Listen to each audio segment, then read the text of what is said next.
I need to fix this.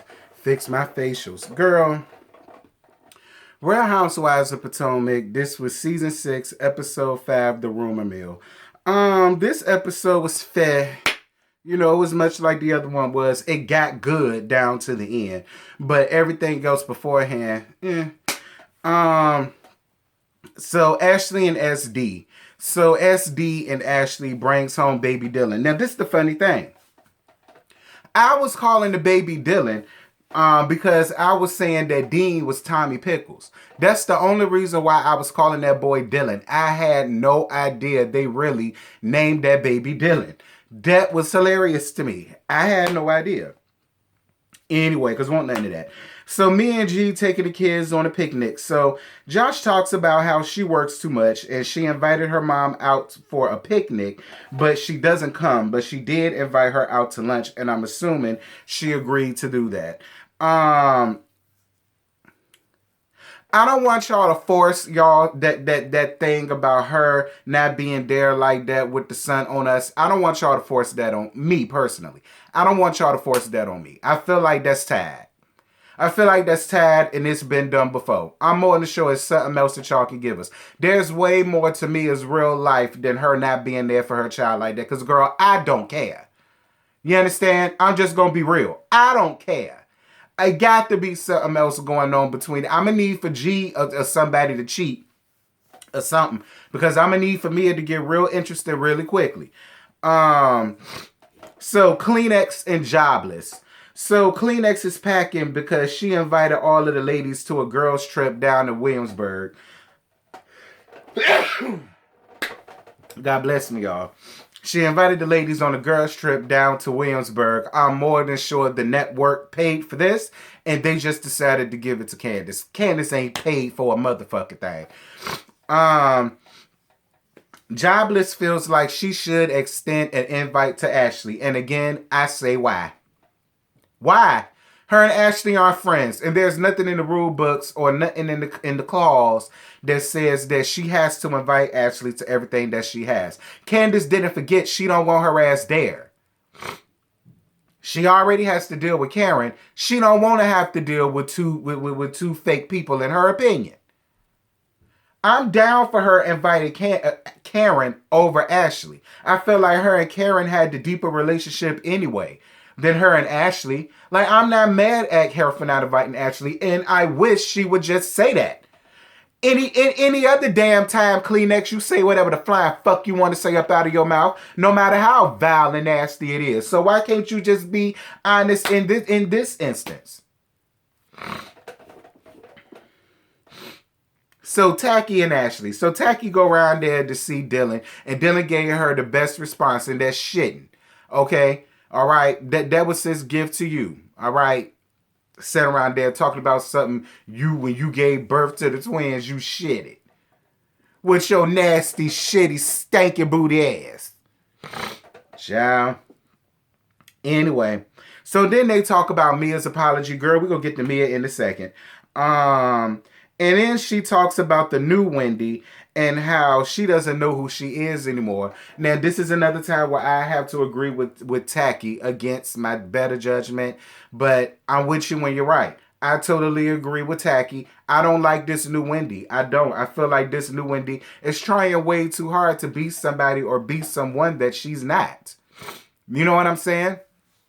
And to be honest, I feel like both sides of Wendy is Wendy. I feel like she needs to find a happy medium to do both. Because I don't want you to give me way too much of the new Wendy, and you already is. I'm just going to be honest. But we're going to move on. Then she brings up the rumor about Eddie's alleged girlfriend. You know, this is the reason why I have no grace for Tacky and why I read that skid bitch every chance I get. Because she's late. And she's tired. And she's just dry. She's dried up. She's used up. She's used up like a hard, nutty ass cum rag. And girl, she's like, Why nobody seems to find it a problem at how the bitch that never has a man wants to play along in everybody else's marriage or relationships, or always seem to have some type of gossip or some type of tea about these other people in their relationships. Like, I just find it funny and weird how ain't nobody check that bitch, or at the when I mean check, knock that bitch goddamn teeth out for speaking. Because see, that's what Giselle needs. Giselle doesn't need a good reading. Reading doesn't do anything. Reading doesn't do anything. Putting Giselle on punishment don't do anything. Something physical need to happen to her ass. And while I don't condone physical violence, I do condone it for that raggedy, tired asshole. Because I just don't see it for her. I don't see it for her. Why does everybody, like, Monique, it should have been Giselle. Maybe if it was Giselle, we wouldn't even have to be putting up with her old stinking tired ass, or Robin either for that matter. Moving on.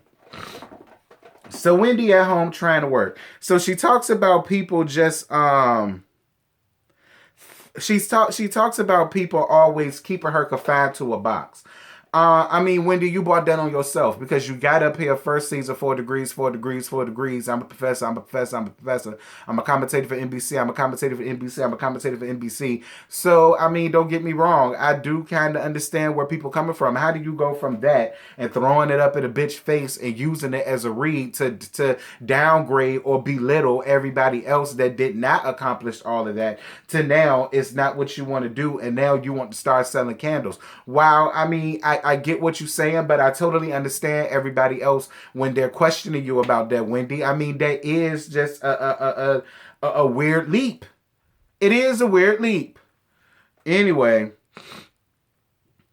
so then they talk about the candles and shit like that, and now she realizes she may have bitten off more than she could chew, but she's still gonna hang in there. Fine, Wendy, do whatever you want to do. So Mia, Tacky, and Dickless meet up for them to talk. While it was a good meetup between the three of them, Mia, you another one that I don't get. Because what was the purpose of all of that in the text messages if you was just gonna meet with them two skid bitches anyhow? I would have went up for you and respected you a whole lot damn more, Mia, had you stood in what the fuck you said. Had you said what you said and meant what you said.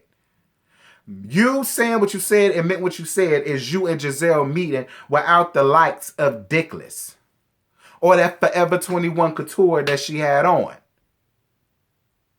Like, what was all of that for? Like, Mia, you fake. Mia, you fake, and I'm not gracing you no more either. You fake. You fake. You did all of that reading and all of that Jones and to just turn around and meet up with them two tight assholes. Girl, whatever. So all of the ladies packing for the girls trip, child, I guess. Kleenex got the ladies a party bus. That's probably about the only thing she paid for this damn thing. Wendy's outfit. Wendy, this is another reason why people are just confused by you. And this is another reason why I have to agree with Tacky when it comes to this. Because, yeah, she's right. Last year, you wouldn't have been caught dead wearing that. Actually, last year, if somebody else worn that, you would have read them down in a very classy way. And you would have found the way to try to make them seem like they motherfucking down here. And you up here simply because they had that on. But now that you got some new titties and a new ass and a new attitude, now it's perfectly fine for you to walk out there wearing the same shit that I'm more than sure if somebody else wore last season that you didn't like, you would have used it and picked it up and tried to use it as a read. I'm just saying. Karen comes on the bus and Tacky and Dickless act stank, but you know, they ain't acting stank, they do stank because they smell like old mop water. Every time they squirt, that's what they squirt smell like, old mop water. Old mop water. Anyway, some of the ladies start dancing on the pole, and of course, Mia tried to say that the dance club that she danced in ain't had no pole. Mia, girl, go lay your ass down somewhere. Girl, go lay. Go lay. Because my whole thing, again, Mia, you tired. If you see, I can't stand up for you in your last because you get caught up in your last with the shit you do. Why would you get up there and dance on the damn pole if you're trying... Whatever, Mia. Everybody's shocked by Karen and Wendy's friendship. Again, I don't see why they are so shocked. I don't. They decided that what they was going through was not that deep, and the both of them are giving each other a chance. So in the spirit of giving their shit a chance, she invited Karen down to her house to her titty reveal. And in return, Karen invited her down to Sussex to see her, you know, become the ambassador or whatever. So all of this, oh, they best friends. No, they just two grown, rusty ass women that really knows how to just forgive and forget, wipe the slate clean, and try to move on. So Tacky feels like the situation between her and Karen has gotten too far because she's spreading lies about her and feels like it's okay. We'll get to that in a minute. So Candace assigned to people rooms, and she was on the same floor as Giselle. But then Dickless decides that she was just going to voluntarily kick this grown-ass woman up out of her room just so that she could be able to get to Giselle sooner and quietly so that she could go a kitty click and make them people property smell like old, dingy, dirty-ass sewage. Sewer manure. That's exactly what it's going to be smelling like. When them two hoes rub them damn tired-ass fish lips together, that's exactly what it's going to smell like, a goddamn rotten-ass fish carcass. Like, and Mia, you, again, you's a much better woman than I'll ever be, and I was down for Karen for calling it out. You a grown damn woman. How the hell you going to sit up here and kick another grown woman out her room? Because you can't be separated from Giselle long enough to go to sleep.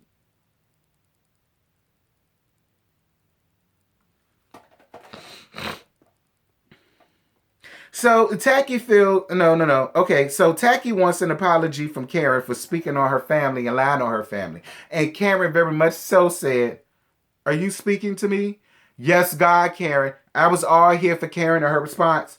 I was here for Karen and her response, and I had to agree with Karen. And then here come Dickless jumping in again, like, Dickless, shut the fuck up. Every time you jump in to try to take up for your coochie bumping pal, you get read down into the process. And then you become upset and you become mad and you don't understand why they're talking about you. You don't understand why they're talking about Juan. You don't understand why they're talking about your non-existent marriage. You don't understand why they're talking about you and him not getting married. You don't understand why everybody's bringing up the fact that they want nothing but a goddamn hush ring so that you can continue to be up on this show, because Lord knows you don't have no other makings, no other money-making earning potential nowhere in America, Dickless. Ain't nobody buying your tired-ass hats. Stop it. Nobody's buying your tired-ass t-shirts, girl. Don't nobody aspire to walk around looking like you. You tired and you late. And Giselle, for somebody that has wronged everybody up on that cast one way or another, including the cast members that are no longer here no more, you kill me constantly feeling like you're owed an apology. An apology for what? Out of all of the stupid, vile, idiotic shit you done to Karen out of all 6 years, she owes you an apology for what? Telling the truth about this false-ass relationship that you got with Ram Dr. Donkey Kong? That silverback orangutan-looking-ass bastard that's sending everybody around there to Cesspool Missionary Baptist Church slam to hell? Karen ain't said shit that I ain't said, bitch. What is you talking about? Y'all, I'm gone. I can't. I'm gone because I just can't.